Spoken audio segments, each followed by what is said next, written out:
For those of you who don't know me, my name is Howard Singerman. I'm the Phyllis and Joseph Karoff Chair of the Department of Art and Art History, and it is a truly really great pleasure to be the chair of this program and the MFA program here at 205 Hudson Street.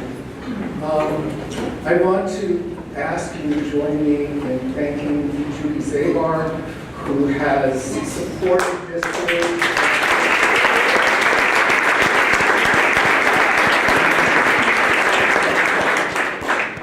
Our lecture series is now in its 9th or 10th year, and it's been a really remarkable program that brings artists of international stature like Dawould Bey to Hunter College, to the MFA program, to work with our students, to do studio visits, and to be in conversation and dialogue with them. It's a really important aspect of the program, of the MFA program, and we could not do it without the support of Dawould Zabar. It's just really wonderful. I also want to acknowledge another member of our Art Advisory Board who is here with us this evening, Helen Standler-Newberger. And so thank you for coming, and thank you to the Art Advisory Board, of which Judy is also a member. So one more round of applause.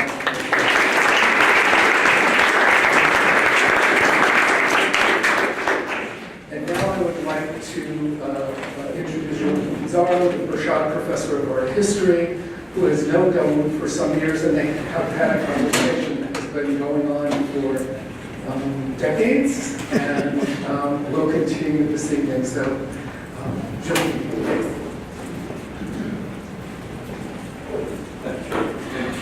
Thank you, Howard. It's a distinct pleasure, really, and more than a usual honor.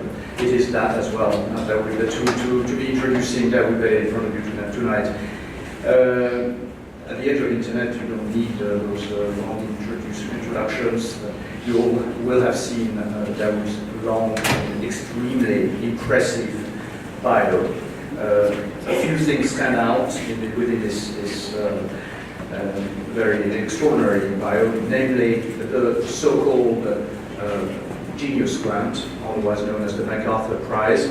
And I was going to flag this because this is obviously a very significant item until Howard said, well, you know, we also have had two other Zabar visiting artists who had a MacArthur Prize. This alone is quite remarkable. But I'd like to say that Dawoud and I met when, in fact, Dawoud already had about 20 years of career behind him, had begun an MFA at Yale, and I hope, having had a conversation with him, he will share with you what it takes or what it doesn't take to get an MFA in photography from Yale back in the 80s and 90s.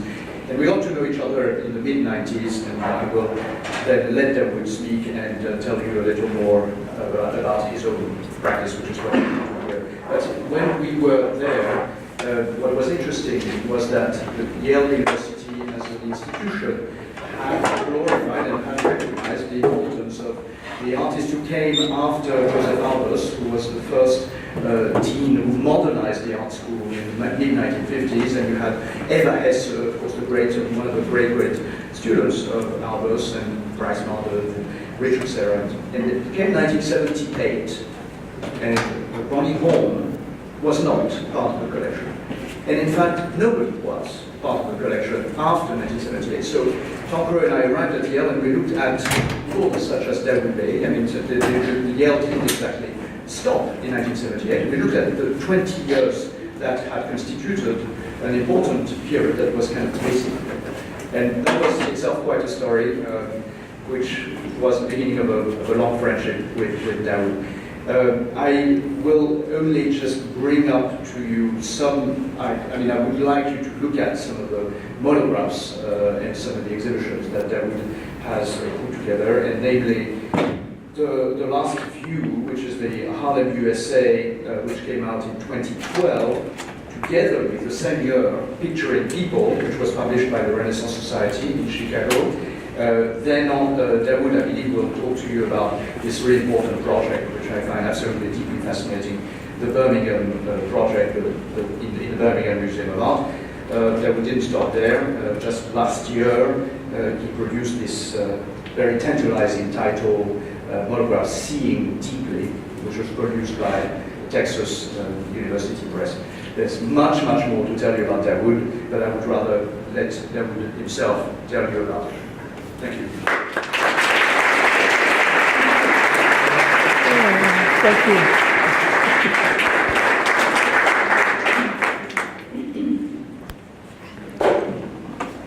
Thank you, Joaquin, and thank you and Howard and the other members of your committee here for inviting me to speak here this evening to present my work. And thank all of you for coming out and filling up the room here this evening. It's wonderful to be here. I see a number of old and dear friends are here. Quite a few people here who I go back decades with, who were part of my formative community here in New York. So it's wonderful to be back in New York. Wonderful to be home. This is where I'm from. I wanted to share with you this evening just a few projects to give you a sense of the beginnings of my work, and then how I've been thinking about my work more recently. Obviously, when one had been making work for 40 plus years, it poses a particular dilemma when you're asked to do these kinds of presentations in 45 minutes or an hour. So I'm going to try to use the time well to give you a sense of my development, my history, both my history as an artist and the work that I've come to make. My work begins by going to see this exhibition, Harlem on My Mind, which was an exhibition in New York in 1969, when I would have been all of 16 years old. It was the first museum exhibition I ever went to on my own. And the reason that I went to see the exhibition was not because it was an exhibition of photograph or an exhibition about photography. It was a very controversial and contentious exhibition as at that particular moment was. We're talking about 1968, 1969, a moment in American history when people were speaking back to institutions in power of all kinds. And that included the museum. And the Harlem on My Mind exhibition, which was an exhibition of photographs about Harlem, the Harlem, New York community from the turn of the century until 1968. It was controversial for a number of different reasons. Primarily because it was an exhibition about Harlem, which was a largely black and brown community. And the community, members and voices within the community felt that they had not had a voice in the construct of this exhibition about their community. So this question of who would be allowed to speak for a community, who would be allowed to author the experience of the Harlem community made this a flashpoint. It was on the news and in the media, and I heard about the controversy. And mind you, I heard about the controversy, not the exhibition. I was, even at that time, very socially and politically engaged and active young African American teenager. And the controversy around this exhibition spilled over into the media. And so I decided to go and see what the controversy was about. It was the first time that I felt compelled to go to a museum for whatever reason. And it has proven to be a particularly meaningful moment at which to begin a conversation with the museum space. Because it let me know from the outset that the museum is not a benign space. The museum is an institutional space that can be engaged with, it can be contested, it can be spoken back to. And without going too deeply into the history, in addition to the question of authorship, who was being allowed to author the experience of the Harlem community, there was also an essay that appeared in the Harlem on My Mind publication that had been written, and I should say written in quotations, by a young black woman student from City College of New York. And the essay had been edited by the curator in such a way as to make some of the quotations in her essay seem like they were her own statements. And the curator said he thought that would give it more of a first-person feel, even though she didn't say it. And the things that she had not said were things that others had said that were highly critical of what they saw as the role of Jewish shopkeepers in Harlem at that time, which they had seen as being a very exploitative one. And that provoked the publication of that essay, provoked also the formation of the Jewish Defense League. The Jewish Defense League came into being around that essay and this exhibition, demanding that the publication be withdrawn from circulation. So the Jewish Defense League was picketing the show, and artists and progressive cultural workers in New York were picketing the show because of the lack of active participation on the part of the broader community. And I wanted to go see what this controversy was.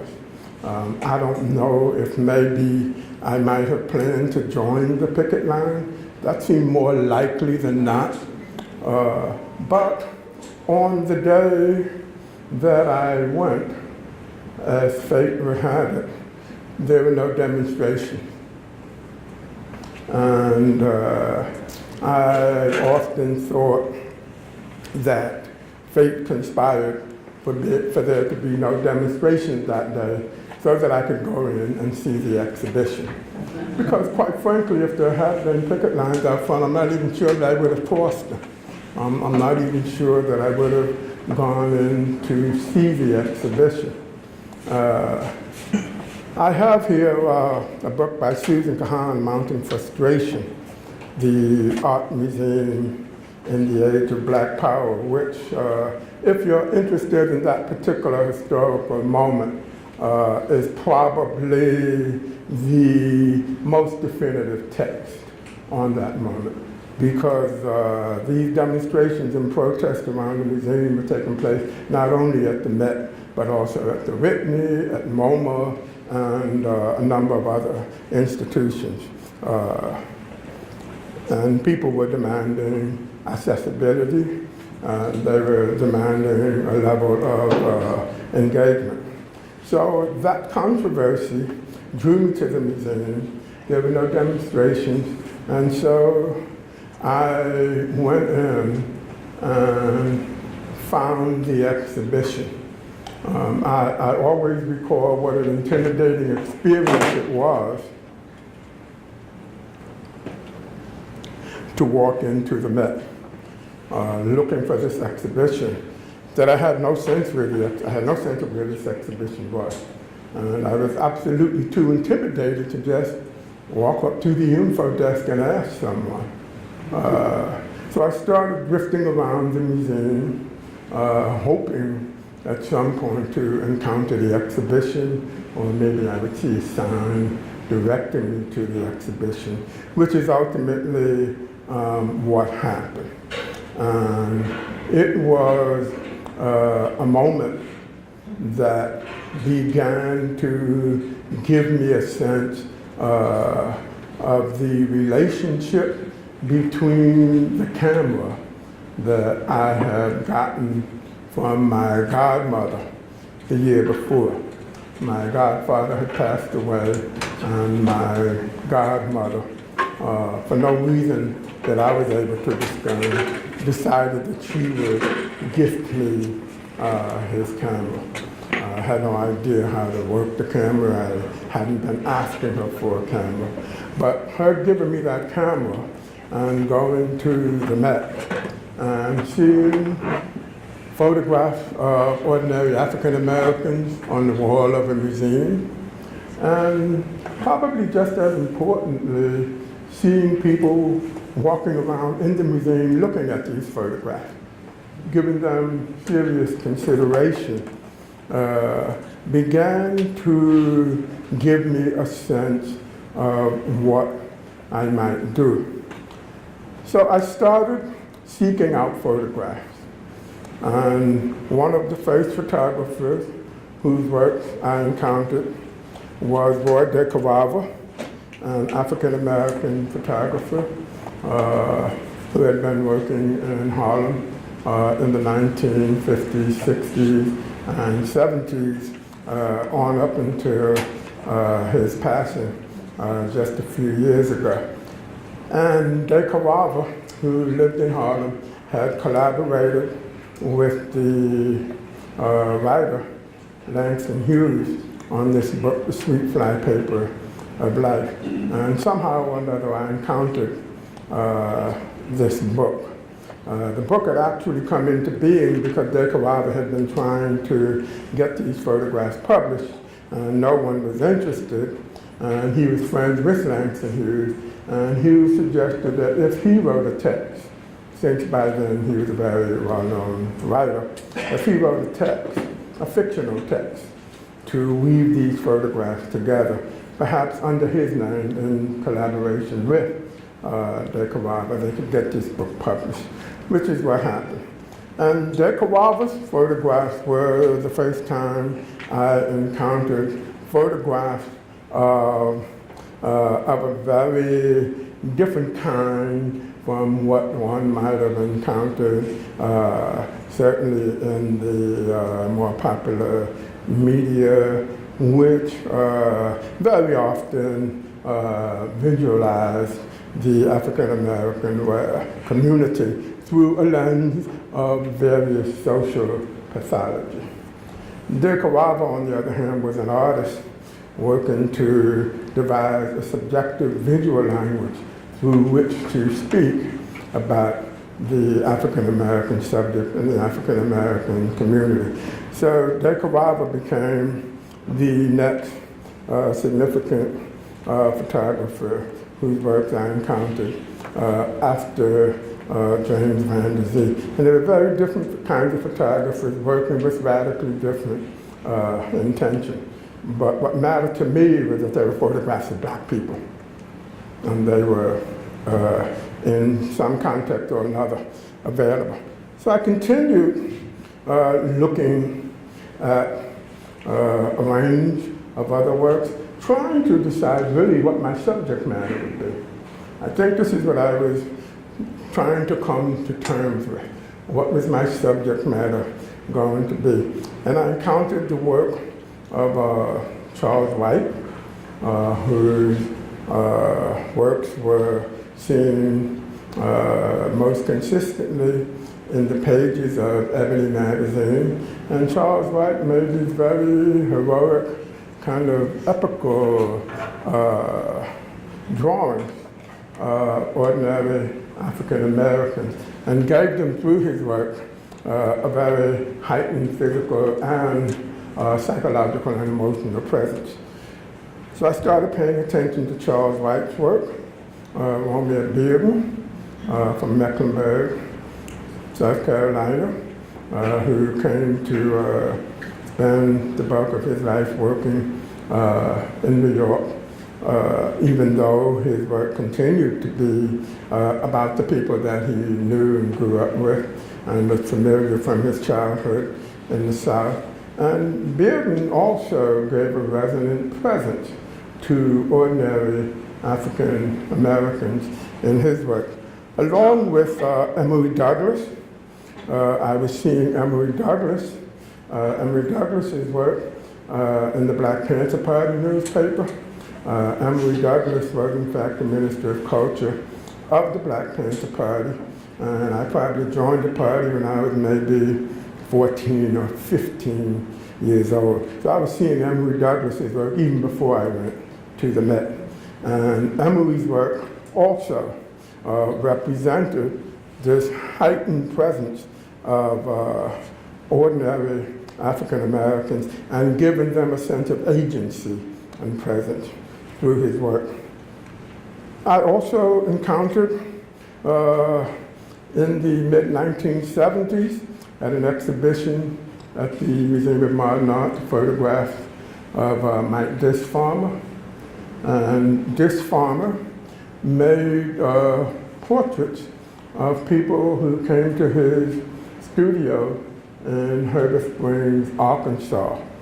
And there was a small exhibition of Disfarmer's work at MoMA, probably 1976, 77.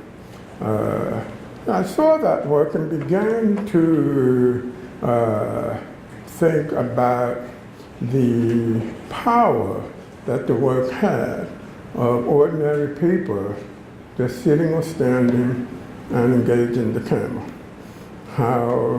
How that very simple act created something that resonated for me. I continued looking and encountered the work of Gordon Parks. Gordon Parks, as some of you probably know, the first African American photographer to work on the staff of Life magazine, photographing African American subjects, among others.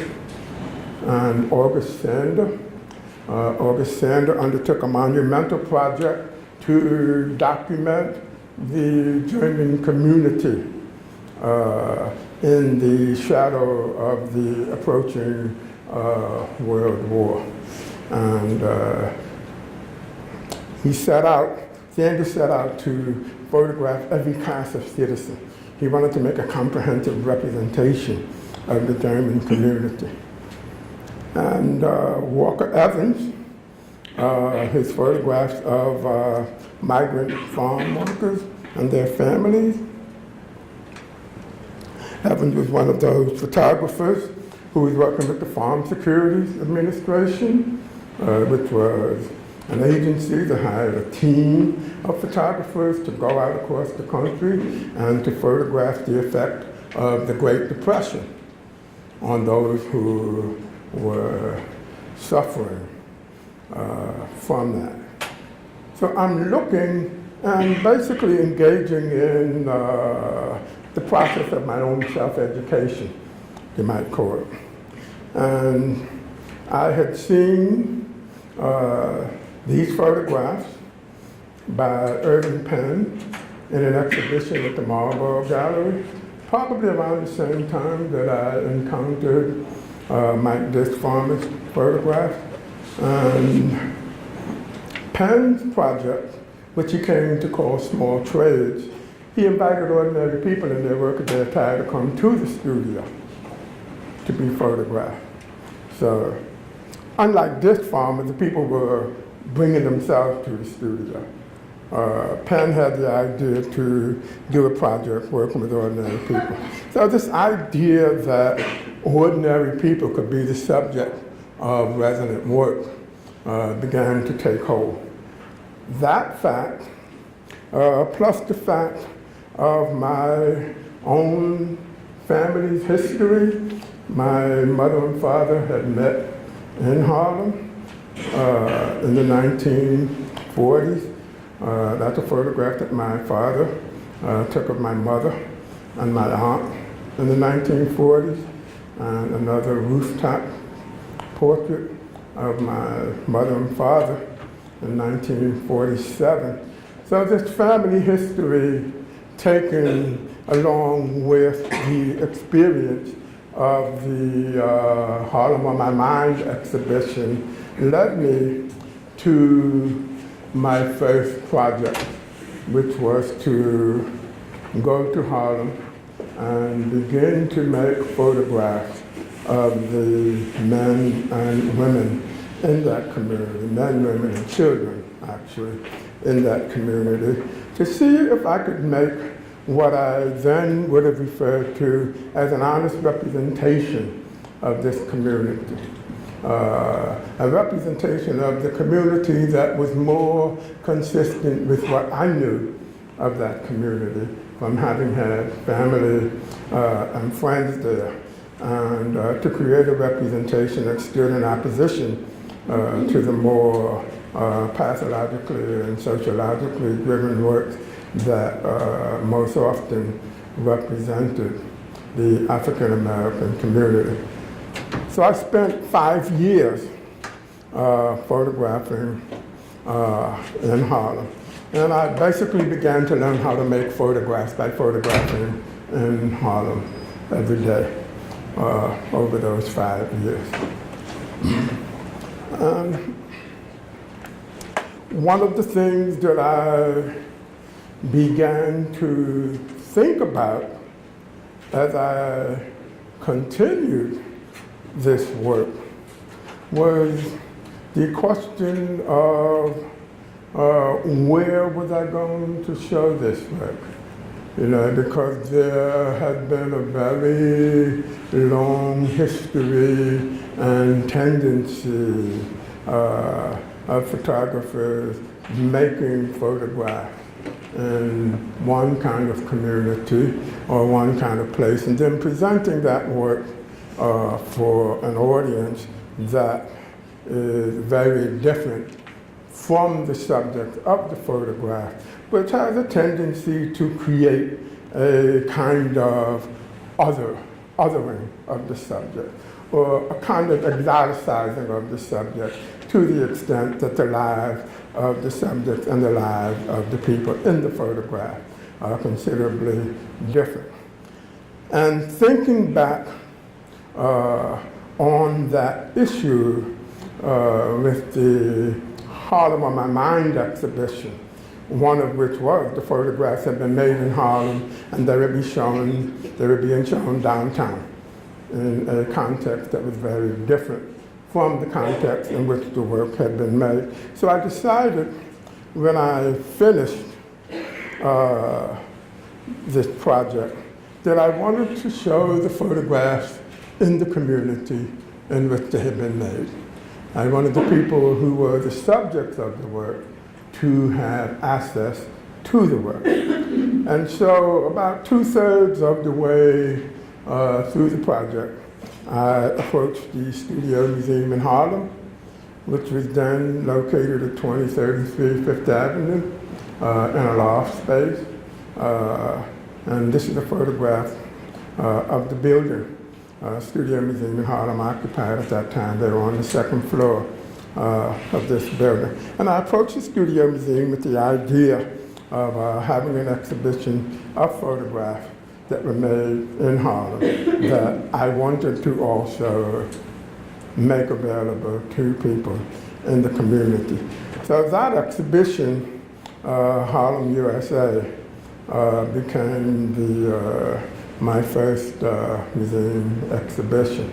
And the choice to show it there, realizing that the museum could create any number of different kinds of conversations for any number of different audiences, was the thing that I first began to think about when I first approached the Metropolitan Museum in 1968.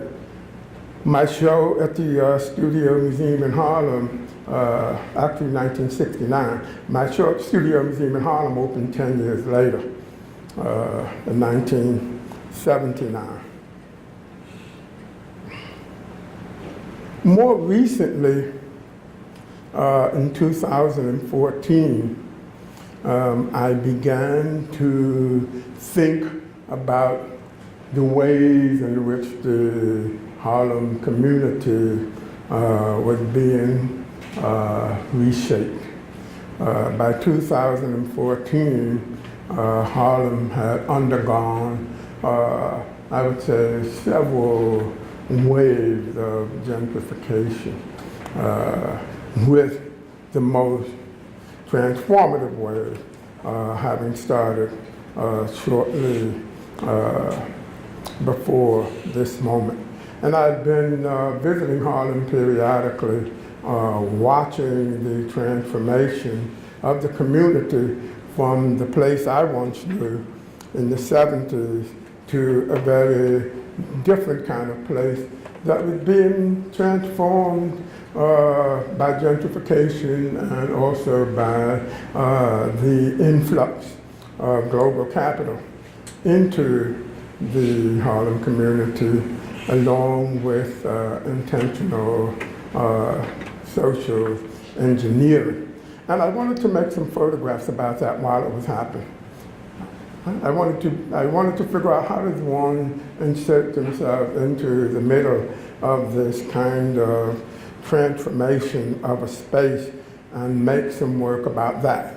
Not the aftermath of that, but to try to figure out how to visualize that and to come up with a visual and conceptual language through which to make that visible. And so in 2014, I started spending time in Harlem looking at the ways in which the physical and the social landscape of the community was being transformed, how the place memory of those who had lived in that community for any number of years was being disrupted.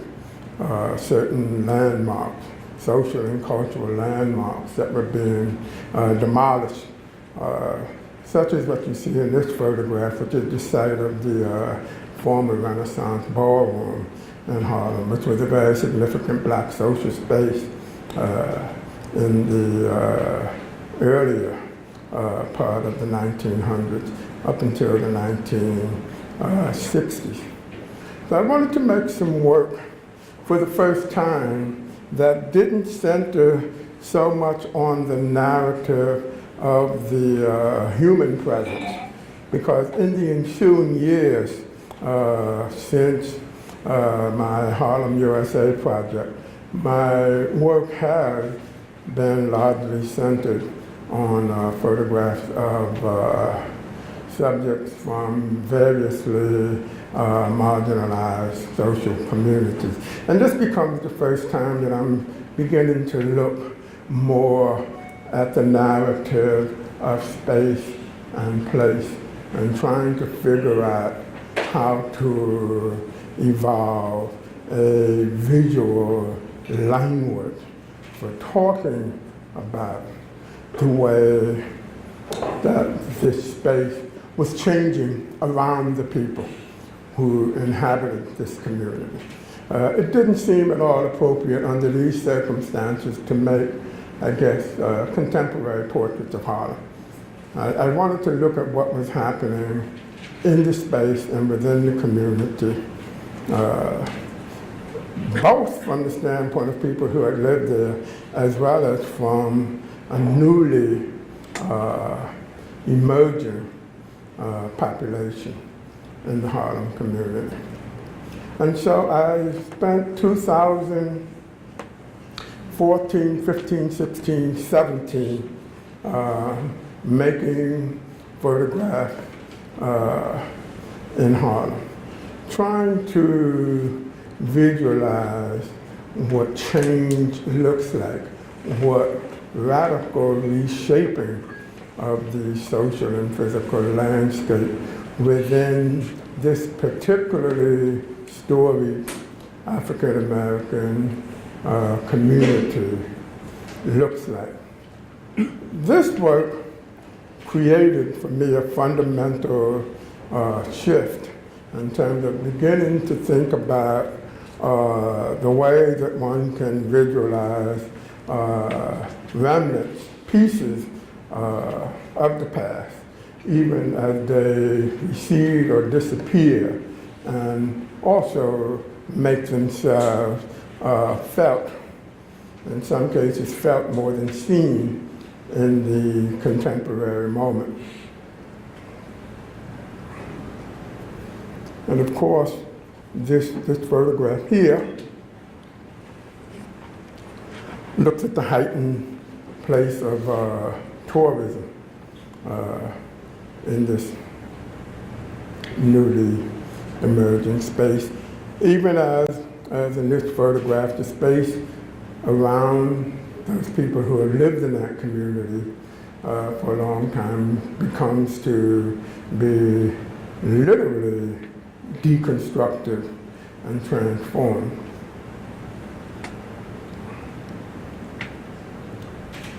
And this photograph made outside of Abyssinian Baptist Church,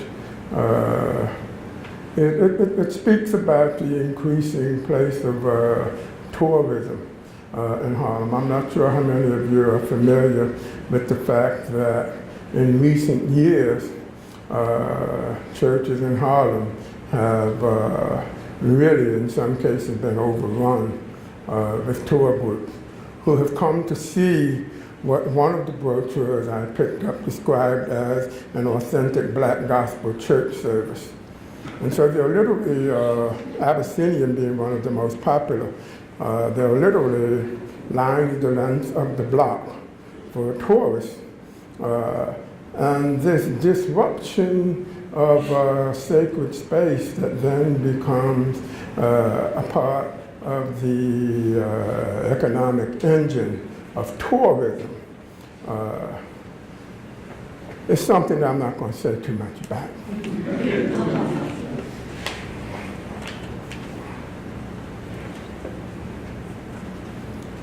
And this is a sign at a construction site, at a construction site that has now been finished.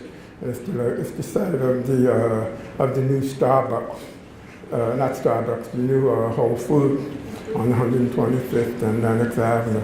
And somebody decided to respond on this construction sign by graffitiing these words, lust.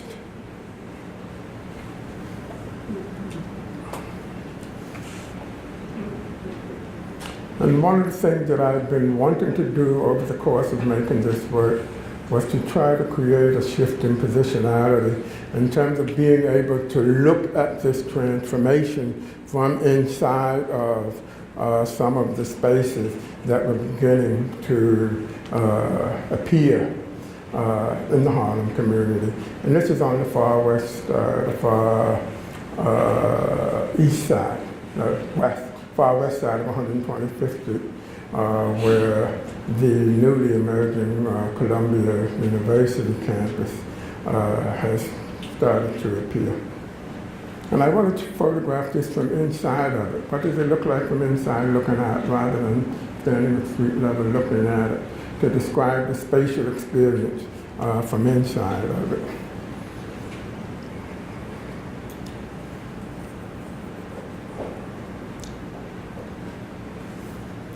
So that work, which I've said got me thinking more about the narrative of place and history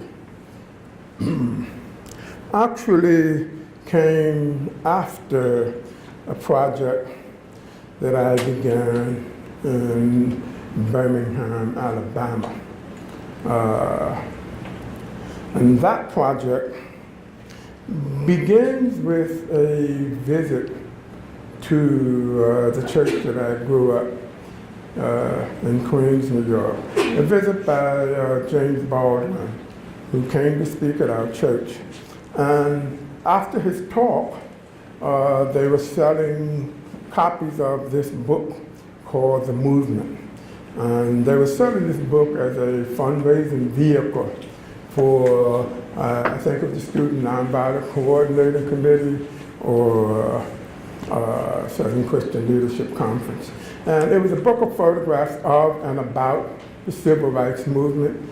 And they had gotten the writer and playwright Lorraine Hansberry to write a text for these photographs to weave it together into book form. And my mother and father bought this book after Baldwin's talk, and they brought it home. And they didn't tell me that I needed to look at it, because you're 11 years old, your parents tell you you have to look at something, you probably won't look at it. That's just the way it is. But they did leave this book out where I could see it. And there were a number of horrific photographs in that book, including lynching photographs. And this photograph of Sarah Jean Collins, who is the surviving sister of Addie Mae Collins, who was one of the 4 girls who was killed in the dynamiting of the 16th Street Baptist Church in Birmingham in September 1963. And I saw this picture when I was 11 years old, and I never forgot it. I don't know that I entirely intuited at that point that I was pretty much the same age as the girl in the picture. That might well be why it shook me so deeply. But I do know for me there was the world before this picture and the world after this photograph. And I never forgot that picture. And over the years, I guess I parked it someplace in my self-conscious. And decades later, I can't quite remember what happened to shake that picture loose, but something happened, and one morning I sat bolt upright in bed, and it was that picture that came flashing back. And so I told myself that I needed to go to Birmingham. I didn't know what else to do with that. I decided I needed to go to Birmingham and figure out how to make some work in response to the murder of these 4 young African American girls that Sunday morning. And so I went to Birmingham. I didn't know anyone in Birmingham. I had never been to Birmingham. I just planned to be in Birmingham Friday, Saturday, Sunday, and I would probably come back either Monday morning. But I needed to see the place where this happened. And so I made my first visit to the 16th Street Baptist Church, and I began just making visual notes, looking at the community, getting a sense of the community. I started meeting people in the community, trying to figure out what I might make in response to that horrific moment in 1963.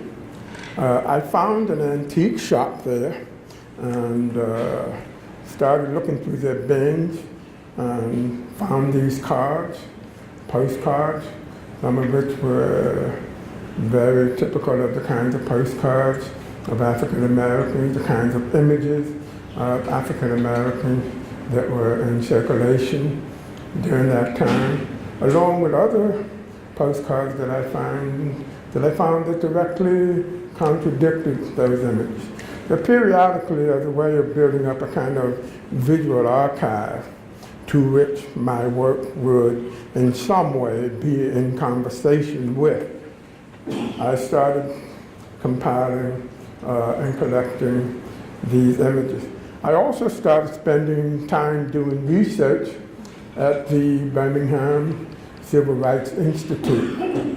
And it was while doing research at the Birmingham Civil Rights Institute that I learned that not only had 4 girls been killed that day, but 2 young African American boys had been killed in the violent aftermath that actually only began that Sunday morning. After the dynamiting of the church, the Ku Klux Klan and the White Citizens Council held what I guess would be called a pep rally on the football field of an area high school.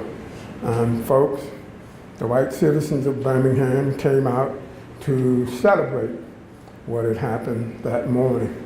And two white teenagers left that rally pumped up and looking to continue, I guess, the mayhem of that morning. And one of them went home, got his pistol out of his shoebox, tucked it into his waist, went by the local hardware store, picked up 2 Confederate flags, stuck them in the handlebars of his motor scooter, and him and his friend went riding off on the scooter looking to do something. And they encountered 2 brothers, the Ware brothers, who had been out that Sunday. They had a newspaper route, and they had been delivering their newspapers. And they saw them coming from the opposite direction, and as they got closer, one of the teenagers pulled out the pistol, took 2 shots, and killed 13-year-old Virgil Ware right there at that site. Later on the same day, police said they saw a black teenager, Johnny Robinson, throwing rocks at a car. The white citizens of Birmingham were riding around in their cars, flying Confederate flags, whooping it up. The police said they saw Johnny Robinson throwing rocks at one of those cars, and as he walked away, the police lifted his shotgun and killed him. So there were actually 6 young African Americans who were killed that day, and I decided whatever shape this work was going to take, it had to embrace not just the 4 girls, but it also had to embrace these 2 young African American boys. And over the course of the years that I had been going back and forth to Birmingham, doing research and visiting, and it was a number of years, something like 5, 6, 7 years of just visiting Birmingham, because I was in the midst of other work and another project. As I was visiting, I approached the Birmingham Museum of Art to let them know that I was thinking about doing a project there, and to see if the museum might be interested in partnering with me on this project and exhibiting the work when it was completed, whenever that might be. And that idea of approaching the museum as an active partner in the making of my work is something at that point that I've been doing since 1993. All of the projects that I've done in different communities were done in partnership with institutions in that community. And that, of course, goes back to the whole question of engaging the institutional space in a very active conversation. So the Birmingham Museum of Art invited me to come down, have a conversation with them. And at some point in those conversations, the director mentioned that the 50th year, 2013, 50 years after the moment that I wanted to make work about, was approaching, and that if we were going to do this, that would be the appropriate time to mount the exhibition. We probably had that conversation 2 years before 2013. And so with that, I began to really think about how might I give some kind of meaningful and resonant form to this history. How does one visualize the past? How does one photograph something that has already happened? I didn't want to just go and make photographs of the church or photograph people who may or may not have been there. I really wanted to figure out how to make something that resonated as deeply as I felt this moment was meaningful. And so what I decided to do, because when people speak about the four girls, or they call them the four little girls, it's a kind of fuzzy mythic history. And history often is and becomes mythic in its retelling. And I wanted to give a palpable and tangible presence to those 6 young people to answer the question of what does an 11-year-old black girl look like? What does a 14-year-old black girl look like? To make photographs of young people in Birmingham through whose presence, the presence of those who had been lost, could be evoked. And that was the beginning, and then I decided that it still felt incomplete, and so I decided to try to figure out a way to make visible, to make tangible the lives that they had never lived. The fact that in the ensuing 50 years, their presence had been lost. And so I decided to also make portraits of African Americans in Birmingham who are the ages that those 6 young people would have been had they not been killed. The girls were 11 and 14, the boys were 13 and 16, and so the adults were 63 and 66, and 61 and 64. And I photographed them separately in 2 different locations. One of those locations was Bethel Baptist Church, which was the church that had been ministered by the activist minister, Reverend Fred Shuttlesworth. And the other photographs were made in the Birmingham Museum of Art itself, as a way of wrapping 2 pieces of Birmingham's social history around the subject, the black communal space of the African American church, and the Birmingham Museum of Art, which, like all institutions in the South at that time, was a segregated institution. Black people could not visit the Birmingham Museum of Art in 1963 until a designation was made called Negro Day, and African Americans could visit the Birmingham Museum of Art on Negro Day if a white person wasn't already in the museum. Because if a white person was in the museum, for an African American to enter the museum would be to integrate the space, which was against the law. So I wanted to use both of those spaces, both of those pieces of Birmingham's social history as the context in which the photograph was made, inviting people to come to whichever location was most convenient for them. And I spent several months seeking out subjects, building relationships, doing as much as I could to find people who were exactly this age. Now you have to imagine for the adults who remember when they couldn't enter that museum, for me to suddenly emerge and to ask them to come to the museum to be photographed. They weren't so sure about all of this.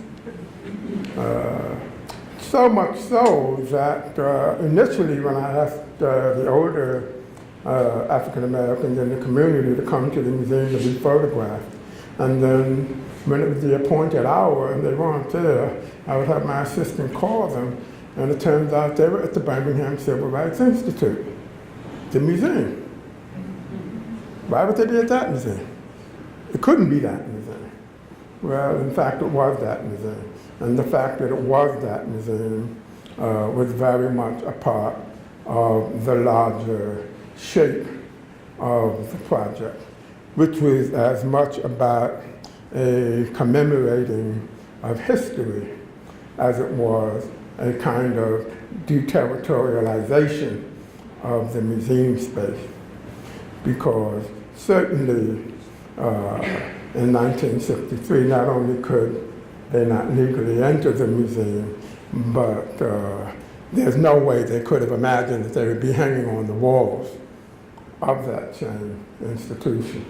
So that was the larger shape of the project, which opened in September 2013, almost exactly 50 years to the day of the dynamiting of the 16th Street Baptist Church.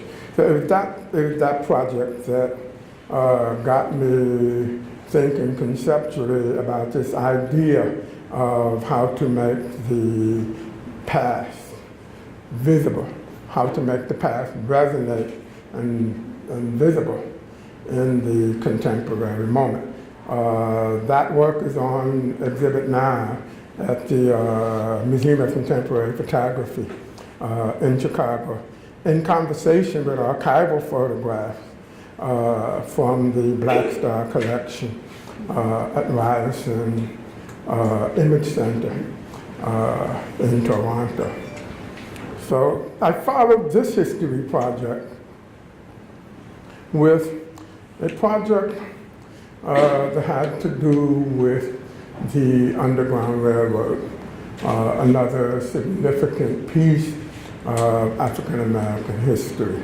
And this was commissioned by the Front International Triennial, a triennial that was due to open in Cleveland, Ohio last year. And they asked if I would be interested in making work for it, and I told them I'd be interested, but only if I could find some piece of African American history related to Cleveland that I could make the focus of the work. Because I, by now, have developed this idea about the relationship of the site and the relationship of the work, the relationship of the audience, that there should be some clear set of intentions between them. And so I started doing research about Cleveland and Ohio, and it quickly became apparent that Cleveland, the Underground Railroad, was very much a part of the history of Cleveland, Ohio, because of its proximity to Lake Erie. And from Lake Erie, fugitive slaves would make their way across Lake Erie to Canada. But the Underground Railroad, as I assume most of you, if not all of you know, was an informal set of locations and individuals that allowed fugitive slaves to move through the landscape as they moved towards freedom in Canada. And those locations where they sought refuge came to be referred to as Underground Railroad stations, and the people who aided them, which were largely freed blacks, were referred to as Underground Railroad conductors. As I started thinking about how to visualize this movement of fugitive black bodies through the nighttime landscape, I thought about this poem by Langston Hughes, a poem called Dream Variations. And the last line of that poem is, "Night coming tenderly, black like me." Thinking about the blackness of this tender space of embrace through which these black bodies were moving. Thinking about the blackness of the landscape and the blackness of the landscape and space, and these black bodies moving through that also put me in mind of the photograph of Roy de Carava, which I hope some of you are familiar with. And I have to mention, since we're here at Hunter, Roy taught at Hunter College for a very long time. There's this quote by Roy, "My work is about the concept."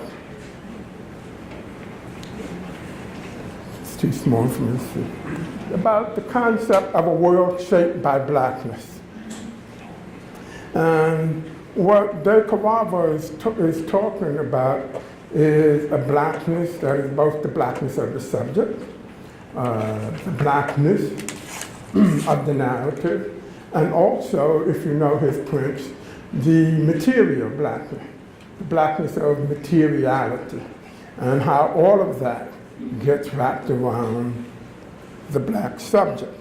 And so I took my conceptual point of departure for this Underground Railroad work from the blackness, the dimensional blackness that De Carava speaks about, as well as using that blackness and imagining that blackness as a tender space, imagining the tender blackness of the landscape through which these fugitive black bodies would be moving, and trying to make photographs that suggested that. This is an installation of the photograph. When they were completed, they were shown in a church in Cleveland, Ohio, that is actually very much a part of the history of the Underground Railroad. It was the last Underground Railroad station that fugitives and escaping slaves took refuge in before moving on to Lake Erie. So in this case, I was able to conflate the work and the history and the architecture of history into a single entity. So I began by doing some research into various Underground Railroad sites. One of the things that quickly emerges, and I found this out in Birmingham as well, there's mythic history and there's actual history. And actual history tends to be messier and more imperfect than mythic history. And with the Underground Railroad, there's a good deal of myth mixed in with the facts. And part of that, of course, is of necessity, because the exact path that fugitive slaves were taken through the landscape was never meant to be known, for obvious reasons of their safety. So there is a lot of space within that not knowing that I took as the space that I could use to reimagine that landscape. So I did some research and found a few actual Underground Railroad sites and began to look at the landscape in proximity to those sites.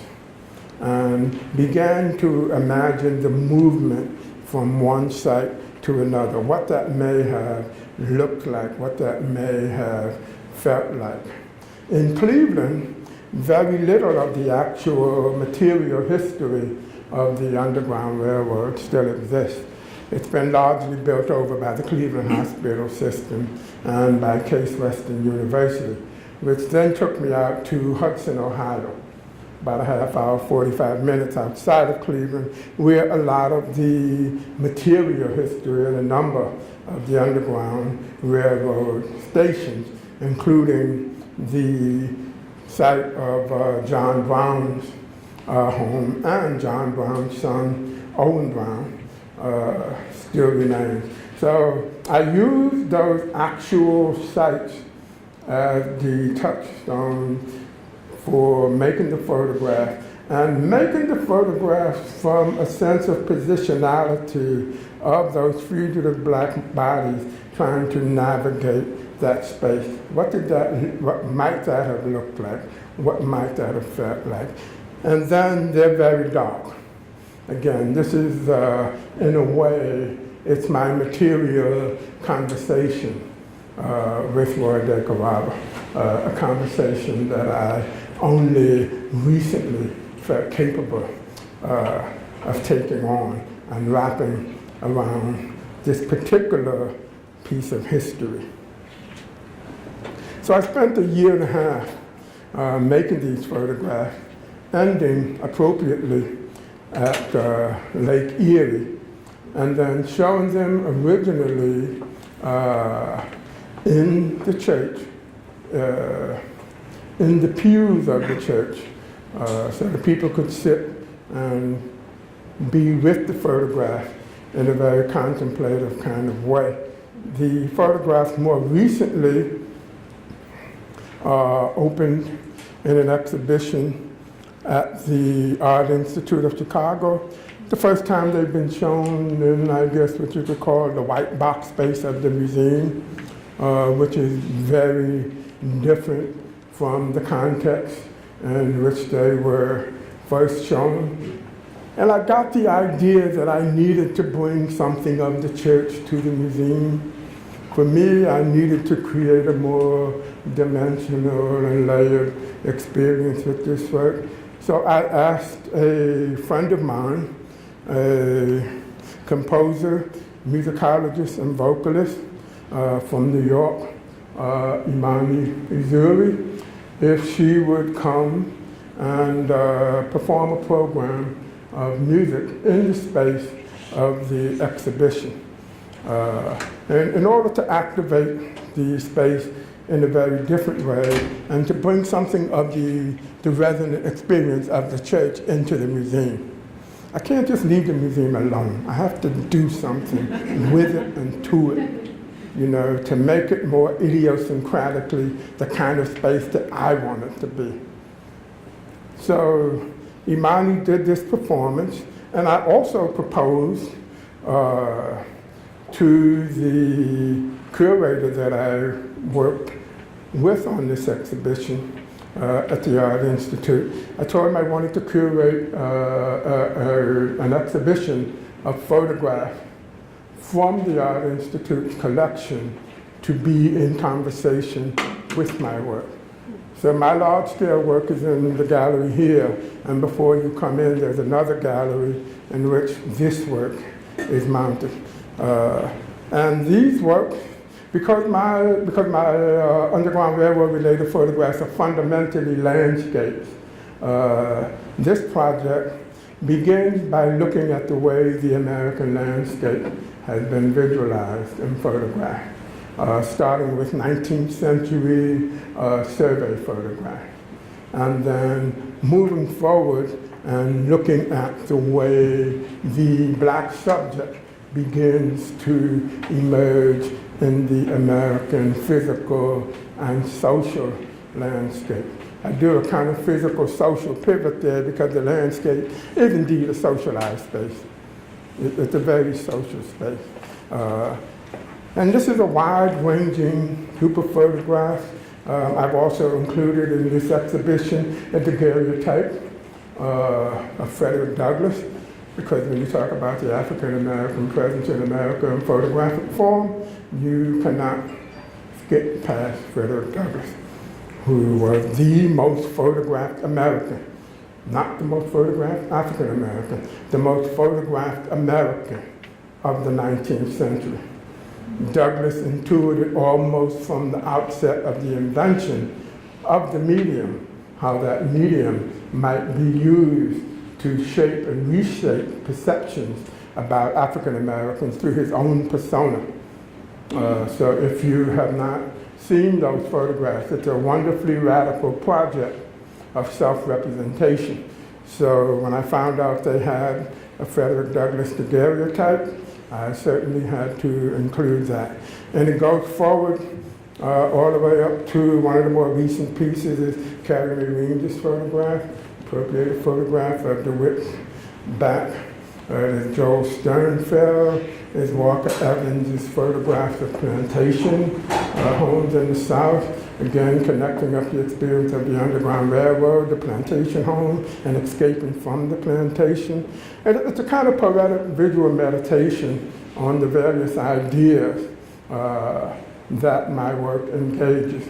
And there's also a group of Black vernacular photographs, which have to do with the way that Black people have visualized themselves photographically in the social space of their own lives, so that that piece of photographic representation of the Black subject is included as well.